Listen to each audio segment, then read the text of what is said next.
You're listening to a CNA podcast. This will truly be the golden age of America. That's what we have to know. This is a magnificent victory for the American people that will allow us to make America great again. Donald Trump speaking there, the 45th U.S. president and soon to become the 47th. The Republican leader beat his Democratic rival Kamala Harris in the Electoral College count and also the popular vote. Before Election Day, he survived assassination attempts, criminal cases, and defied critics who say he's erratic, offensive, and generally bad for the U.S. and the world. Ms. Harris raised more money, she had celebrities and many others on her side. But with both running as change candidates in what seemed like a razor-thin race defined by the economy, abortion, immigration, and the state of American democracy, Mr. Trump succeeded in convincing the electorate he was the right choice. Hello, I'm Arnold Gay, and I've just come off a marathon shift surviving on coffee and snacks. As were my colleagues who are joining me now, correspondents Nick Harper and Sally Patterson. Hello, both. It's good to see that you're both standing. You too, Arnold. Just about. Let me get straight to it so we can let the both of you go and get some much-needed rest. Donald Trump, a convicted felon accused of inciting civil unrest after the last election and openly admiring dictators. But now he's going to be the second U.S. president to win two non-consecutive terms. The big question is, what exactly was he selling that Americans bought into? We have many opinions, and we heard from a former White House staffer called Kevin Clements. He was from the Bush era, and he said this. Have a listen. Donald Trump won because he tapped into a lot of fear of the future and a great deal of dissatisfaction with the status quo. Much more so than the average person thought or expected. The dissatisfaction really was centered less on immigration and more on inflation, as it turns out. Sally, you were at Trump HQ. Was that the general sense of things you got as well as you were covering the watch party there? Well, Donald Trump, throughout this campaign, has really prided himself on being an unconventional politician. He's really tried to run something quite different here. He says, I'm not one of these DC folks inside the White House and standing above you all. I am a man of the people, and I'm going to be the one to listen to the real needs of real Americans, and I'm going to make America great again. And it absolutely resonated with the voters that I spent the evening with here in Palm Beach, Florida. They were all dressed up to the nines in their Trump merchandise, wearing those famous Make America Great Again hats, all the merch you could possibly think of, waving American flags. And there was real optimism among them, because for many of them felt that the Democrats were bringing the United States along the wrong path. They were really worried about the economy, about migration, about world wars. And Donald Trump has basically promised to deal with every single one of those issues. And not just that, he says he's going to do it on day one. Immigration was a front and center issue in his campaign. He's promised to deal with the influx of migrants coming into the US from Mexico through that southern border. He's promised to whack taxes on Mexico itself until it deals with that ongoing situation. And these are the messages that people really wanted to hear. Now, the other thing to mention is many people were taken aback by just how quickly we saw these results come in and just how decisive it was. I've been saying throughout this process that there are actually many more what I'd call secret Trump supporters than we think. And the fact that the polls were so close gives an indication that there were many other people who maybe secretly really wanted to go out and cast a vote for Trump, thinking he was the one who had their best interests at heart, but we're keeping it on the down low until now. Now they've gone and actually cast that vote, and we've got ourselves a new president. So, Nick, you were at Harris HQ throughout the night as well, at their watch party. There was optimism. Obviously, there was optimism at the start. There was a lot of hope that those voters Sally mentioned would actually come out and actually vote in favor of the Harris campaign, I beg your pardon. eventually didn't. So can you tell us what happened as the numbers started coming in? It must have really changed the mood where you were in very visible ways. Yeah, very visible. I mean, we went from people joyously queuing around the block to get into this venue to getting to the point where they literally had their heads in their hands, leaving early. One person said to me as they watched those results come in, when it was very clear that it was heading in Donald Trump's direction, we didn't have the final result. They said to me, it's over. And at that point, they left the venue. It was a bit like a balloon slowly having the air released out of it. It started great. And slowly during the course of the evening, we just saw the air literally go out of the room as people realised it was not going in their direction. And I think a lot of them felt and hoped that they were going to see history, that we're going to see the first female president get elected, but just left so disappointed because that was just not what happened. So can we say with some confidence that the polls have failed for the third consecutive election, Nick? Yeah, it's interesting on this polling, because obviously in 2016 they were completely wrong. No one predicted that Donald Trump was going to beat Hillary Clinton. In 2020 they were wrong. They did say that he was going to lose to Joe Biden, but they underestimated how well he did. But I think there's one interesting thing to note on this. The margin of error ahead of this on the polling suggested that either candidate could pretty much win any of those 7 swing states. So if you look at it another way, one of those candidates could win all 7 of the swing states. And obviously we're heading towards a landslide, and that seems to be what has happened. That margin of error came into play. And yes, they seem to have got it wrong, but at the same time, if you factor in that margin of error, there was some prediction beforehand that one of them could take this very quickly in a landslide type scenario. And Nick, while we're talking, just want to ask you as well, what do you think went wrong? How did the Democrats actually lose this so badly? I mean, we've spoken to a few people over the past 24 hours. Steve Okun, one of them from McLarty Associates, and here's what he said. This election turned out to be a referendum on the Biden administration, of which the vice president is a part. Americans wanted change. Vice President Harris could not convince the Americans that she could bring the change that they wanted. So this was as much a vote, and maybe more of a vote, against the incumbent party than it was for Donald Trump. So what do you reckon, Nick? Is that your sense of it as well? Or did Biden simply wait too long to quit the race? Was Harris not good enough, as suggested many times by Donald Trump? Questions about her IQ, her ability, and association with Joe Biden. Or could it be simply that she's a woman?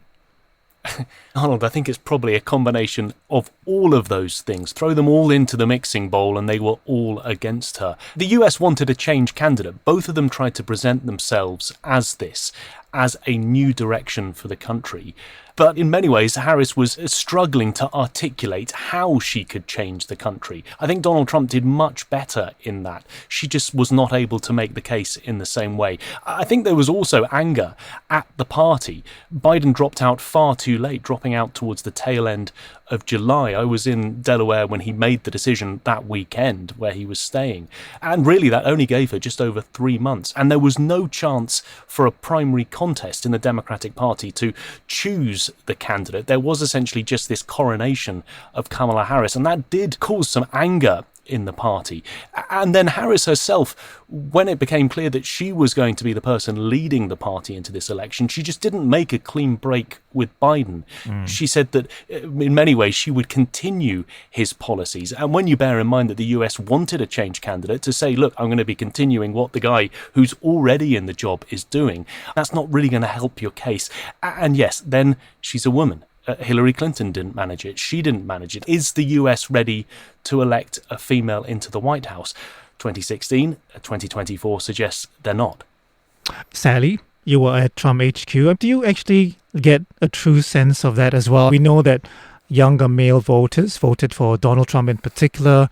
We know that the non-college white males also stayed, if you like, with Donald Trump. Did you feel as you were covering the watch party that there is the sense that Trump supporters and maybe more Americans in this particular election won what they perceive to be a tough guy in charge? Arnold, I think the gender split in this election is something hugely interesting, and I think will probably be looked back on in years to come.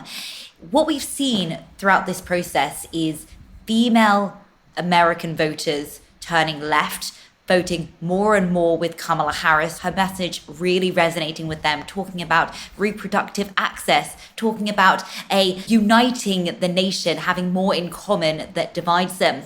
What we've seen from Donald Trump is a very strong message of making America strong, economically healthy, making sure that it's seen and taken seriously on the world stage. That message really hitting home with young men in particular. And indeed, that's what the polling was showing us, and it's what the outcome was showing us as well. The exit polls strongly suggest that Donald Trump swept up those young American voters. We saw that across different demographics. He's picked up some Black American men voters and Latino voters as well. We saw a shift among Latino voters who historically have voted for the Democrats, shifting towards Donald Trump's masculine agenda for America, obviously resonating with voters here. One thing I'll add on that is someone who was kept very close to Donald Trump's campaign throughout this process was Dana White. He's the CEO of UFC. And I think what's interesting about that is it really shows Donald Trump trying to woo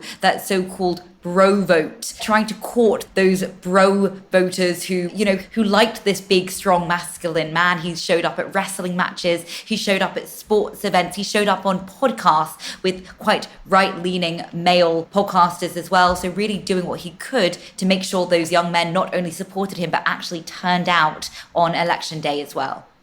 And Nick, the Democrats by now, I imagine, would have realized that they lost a huge chunk of Latino voters. I'm wondering if there's already a plan in place about how they're going to address all the issues which possibly lost them the election. I just don't think there is, Arnold, but there needs to be, and there needs to be quickly, because bear in mind, it's another 4 years until the next election, but the way the cycles work here, really as soon as one election's done, campaigning, thoughts about the next one almost begin instantly. I think the big problem for the Democrats at the moment is who is going to be leading the party into the next election. There isn't really a candidate who's there in the background who could step forward. And that's been part of the problem with Joe Biden, because he said when he was campaigning in 2020 that he would usher in the next generation of Democrats. He was going to be there as the placeholder to beat Donald Trump, but he said he was going to very quickly try and work on fostering that next generation, and that hasn't happened, and that's why we had Kamala Harris as the makeshift candidate. So what do they do now? Who do they find? They need someone young, they need someone dynamic, but they also need someone who can appeal to all of those demographics that they've struggled with in this election. Okay, so that's for the medium to longer term, but there's the immediate concern, I imagine, because the GOP has taken the Senate and the party also looks on course possibly to retain control of the House of Representatives as well. Can you describe the level of alarm and is there anything that the Democrats can do or are planning to do?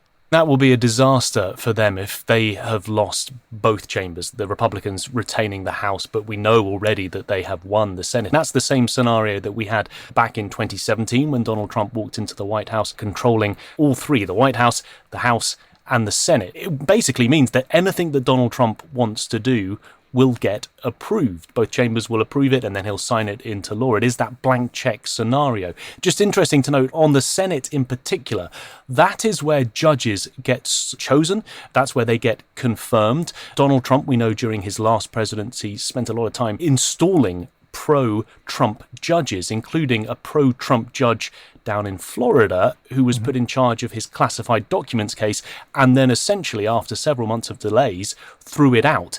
And remember, the Senate also confirmed Supreme Court justices. Trump confirmed 3 in his first term. If we get to a point where someone steps down or dies or retires during this next term, he would have an opportunity to fill another seat on that 9-court bench with another conservative justice. And sadly, I imagine there's a certain amount of glee in the Republican Party right now. But do you actually think, based on what you're hearing, the reporting that you've done would seem to suggest that Donald Trump and his associates are really going to take full advantage of control of the various branches and carry out what he actually promised to do? And that list is, I would say, a fairly alarming list as well of things to do. I think the first thing that we all know about Donald Trump is it's really difficult to predict what he's actually going to do. He says a lot of things. Sometimes he seems to come up with it on the spot, as we've seen in various rallies. He sometimes gives an impromptu speech, comes out with some rather alarming statements indeed, which are quickly picked up by the media here and around the world. What's actually going to transpire as he steps back into the Oval Office and in the years ahead, we'll have to keep our eyes on and see. He's certainly made a lot of pledges and promises in the past few months. He's talked in particular, raising alarm bells here, about some of his so-called enemies internally within the country and around the world as well. Number one target being President Joe Biden, who he said he's going to hire a special counsel to come and hunt down specifically Kamala Harris, the vice president, and of course his opponent in this race, has also been at the receiving end of much of his criticism, both at speeches and also on social media. And he's alleged that she should be indicted for crimes he says to do with allowing migrants to come into the country in what he called an invasion. So lots of people on his list of enemies there. We'll have to keep our eyes on what he actually does with it.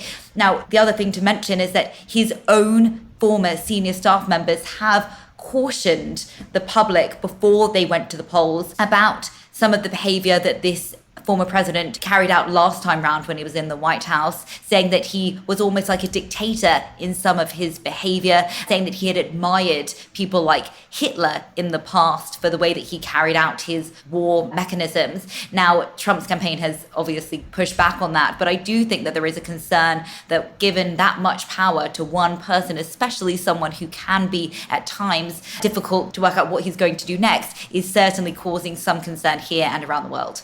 Is he going to make his legal woes disappear? I think at least a couple of cases pending. Well, Donald Trump is the first convicted felon to go into the White House in US history. I don't think we should undermine just how significant that is. When he was running for the White House, we said this is a convicted felon. Running just because he went through those court cases didn't mean that he was ineligible to take the White House. In fact, he could have even ended up running from prison. And now he's gone and done it. And he is now a president of the United States with a criminal conviction under his belt. Now, what we're seeing already is the Justice Department having conversations about the two federal cases that Donald Trump is facing to see how they can basically make those go away before he gets back into office. There are, of course, also a couple of state cases pending as well. One of them in New York, which I've been covering, which is all to do with hush money payments. He's due for sentencing later this month. That was delayed due to a previous Supreme Court ruling. There is now doubt over whether that sentencing is going to take place in a couple of weeks' time as planned, whether it will ever take place. But there are certainly a lot of unknowns when it comes to the former president's legal battles across the country. Nick, I just want to ask you about the implications, if you like, for the rest of the world. You know that we've been covering the possible scenarios for Asia if there was a Trump 2.0. A lot of concern. There are, of course, some countries who are looking forward to the renewed partnership, similar to what they had when Donald Trump took office in 2016. But can you broadly take us through what's going to be different for the rest of the world with Donald Trump in office? We're going to be straight away back to that America first idea of the world, that isolationist, that nationalist approach to all things business, the way that the US interacts with institutions right around the world. And I think the big one, obviously, as we saw during the Trump presidency of 2017 through to 2021, is tariffs. The impact of that could potentially be huge because he's talking about ramping them up even higher than they were during his first presidency. In particular, those ones against China, which haven't been downgraded by the Biden administration, could be increased even further. He's spoken about 60% on all Chinese goods. He's even spoken about 100% on some Chinese goods and a 10% blanket tariff on all other countries right around the world. We're right back to that trade war scenario, and it impacts partners, allies around the world. It impacts the relationships that the US has tried to maintain or rebuild under President Biden. We could see Donald Trump walking away from some of those relationships, angering, distancing allies, especially in Asia. And then there's the impact on US consumers, because if those tariffs are increased to those levels, the US consumers will effectively be paying more for the goods that are coming into the country. It does have a huge potential for a ripple effect right across the world, felt in Asia, but also felt here in the US. And also, I would imagine the Middle East. Benjamin Netanyahu, Sally, was, I believe, literally the first leader to congratulate Donald Trump on his victory. I'm wondering, what are the implications for the Middle East? We know this was a huge factor for states like Michigan in particular. Do you see things improving as far as the Hamas-Israel war, for example, is concerned? I suppose that is based on what you mean by improving. There is obviously a very special relationship between Israel and the United States. This is great news for Netanyahu. This is really music to his ears, because what we can now expect is really a green light from the United States onto Israel for however it'd like to continue to conduct this war in Gaza. There has been growing concern about what that could look like. Donald Trump has never shied away from the fact that he is a very strong ally of Israel, and he really thinks that countering terrorism and, of course, countering the growing threat of Iran has to be the number one priority for Israel and much of the West. And it's become a huge issue on the campaign trail here for the Democrats in particular. Kamala Harris was repeatedly asked about it and was repeatedly had to stand by where she stood on it and had to show that, yes, she understood Israel's concerns and the Jewish community's concerns, and also understand the ongoing humanitarian situation there as well. So we'll likely expect a change in how that war is progressing. Donald Trump has allegedly said to Netanyahu, I want the war basically over and fixed by the time I'm back in office. That's only really a couple of months' time. But I think there will now be quite a dramatic change in how that war is playing out. And Nick, I just want to ask the final question about what Donald Trump might do in terms of the Middle East. I'm wondering as well, do you think Donald Trump will do, there was some success with the Abraham Accords, for example. Is there still room, given what has happened since the October attacks against Israel? Is there room for that sort of accord and for that sort of an alliance, if you like, to be signed between Israel and other Middle Eastern countries at this point?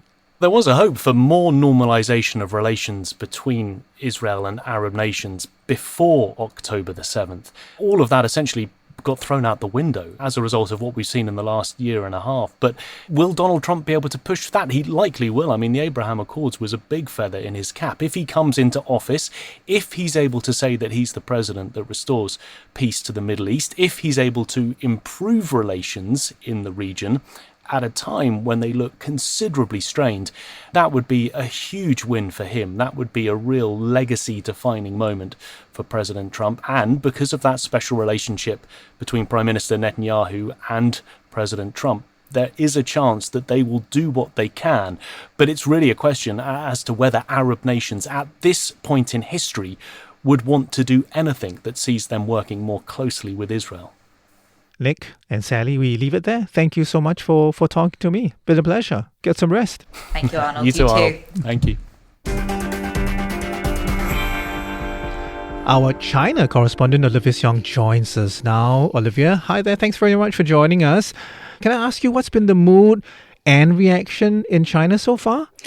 Arnold, it was a very busy day covering the election results and huge buzz, not just yesterday, but throughout the entire election period. But I guess you would say that for China, Mr. Trump being elected again didn't really come as a huge surprise. We have just heard, as of this recording time, that CNN is reporting that Chinese President Xi Jinping has called Mr. Trump to congratulate him, although I have to add that we haven't heard from the Chinese side officially on this, but the Chinese Foreign Ministry has said that it respects the choice of the American people. But talking to many Chinese analysts, it was hard for them to land on who is the preferred candidate. But there were some who said that perhaps there is a least preferred candidate, and that would be Mr. Trump because of his perceived unpredictability.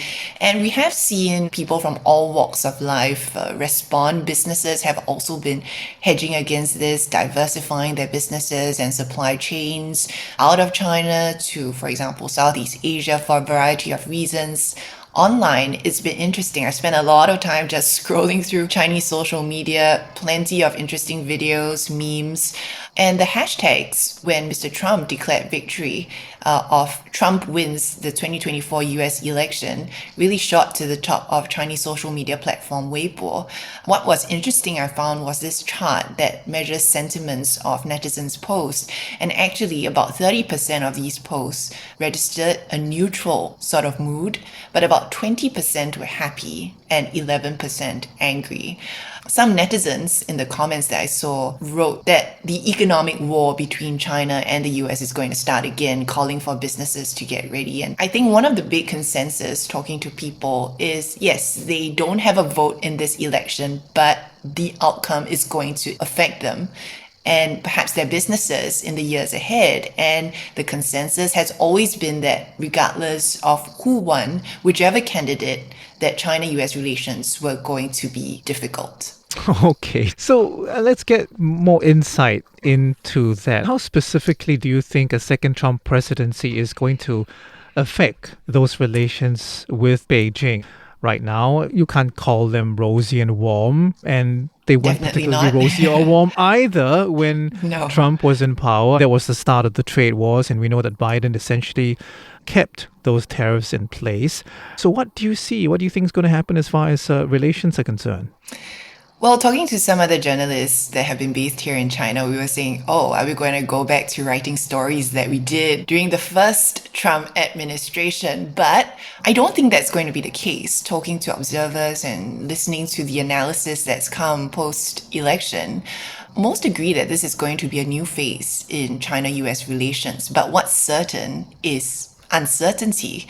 And observers are saying that yes, while this is Trump 2.0, things are also different now between China and the US. And we know that there are a whole range of issues between them, whether it's what Mr. Trump's approach is going to be to US allies or on the South China Sea or even Taiwan, which has been a major issue, or in fact, the biggest issue that has angered China in its relationship with the US. We have heard Mr. Trump say that Taiwan should pay the US to protect it, but it's still not really certain what his approach is going to be. But top of mind, I think, what everyone has been talking about is trade. What's going to happen to that?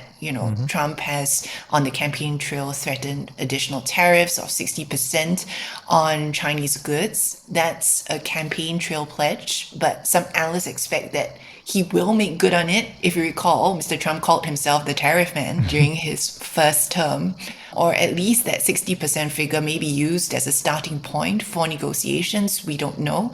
The tech war, analysts expect it to deepen. Increased export controls. Remember, it was Mr. Trump that put restrictions on Chinese telecommunications giant Huawei in his first term, putting it on an entity list in 2019, citing concerns over national security. So the Chinese Foreign Ministry actually was asked. This was, of course, ahead of Mr. Trump declaring victory, but they were asked how it would handle potential tariffs or additional tariffs. And the Foreign Ministry said, it doesn't respond to hypothetical questions. And this is interesting because observers are saying that what China is likely trying to do is also to get a feel of how much negotiating room there could be with Trump 2.0, what type of attitude he will take. In the short term, though, depending on what moves the Trump administration takes when they do come into power, analysts are saying that China would likely have its toolkit prepared to react in perhaps a tit-for-tat manner, using that word reciprocity that we've seen it use a lot. But we also have to remember what's happening here within China. It's not just what's happening in the US that's going to affect China's response. One prominent academic here in China, who is also a member of China's top political advisory body, Jia Qingguo, said in a talk that I attended that China's policy towards the US will have to be tough because the big ship of US policy on China has already changed course. And so in the long term, there's already been this recognition, rather, that whether it's a Democrat or Republican administration, the last few years have shown that there's going to be this increased rivalry between the two sides. China views American actions as trying to contain its rise. But that won't stop China from saying that it wants to manage its differences. In fact, this was the Foreign Ministry spokesperson, Mao Ning's response when asked how US-China relations may be affected with Trump at the helm. Our policy towards the US is consistent. We will continue to view and handle China-US relations under the principles of mutual respect, peaceful coexistence, and win-win cooperation. So yeah, as we heard there, we will likely continue to hear those olive branch statements from China. I was just listening into a talk by Eurasia Group where its China Managing Director Jeremy Waters said President Xi doesn't play golf, but he did say that the Chinese would try to open up new channels to talk. Some have said that Mr. Trump could be a more pragmatic negotiator. He's very focused on goods and trade deficits and has talked about wanting to boost the American manufacturing industry, even amid higher tariffs. But we'll have to see how that plays out. He did say that he would welcome Chinese companies to manufacture cars in America if they met US conditions, which is a shift from the Biden administration. But here in China, we also know that China has been preparing for this, and we're talking about long-term plans and its long-term strategy. We've heard them increasingly talk about self-reliance, focusing on innovation, developing its advanced technologies industries, whether it's solar panels or electric vehicles. And the other domestic factor here we have to remember is China's economy. It would want to try and build those good ties with the US if possible. It is huge amounts of trade, billions of dollars. But if not possible, we will have to see how it continues to act. And in fact, there's a meeting underway of China's top legislature where some analysts expect that a larger economic stimulus package could be announced if Mr. Trump won. We'll expect to hear on that in the coming days. There's much more to be said, Arnold. We could go on, but We could. And I think one of the things we are looking out for as we watch this China-US relationship is what's going to happen in this transition. So I guess if I were to sum it up, we have to buckle up and get ready for this ride of Trump 2.0. Absolutely. 2025 is going to be interesting, it's going to be eventful, and I imagine it's going to be busy. It's going to be like the US presidential campaigning. Lots of twists and turns, ups and downs, lots of unknowns. Olivia, thank you so much. Thanks, Arnold. It's been billed as the most consequential election in American history, and it feels like it. This is hardly the end of this conversation. There are 4 more years to see the impacts of a second Trump presidency.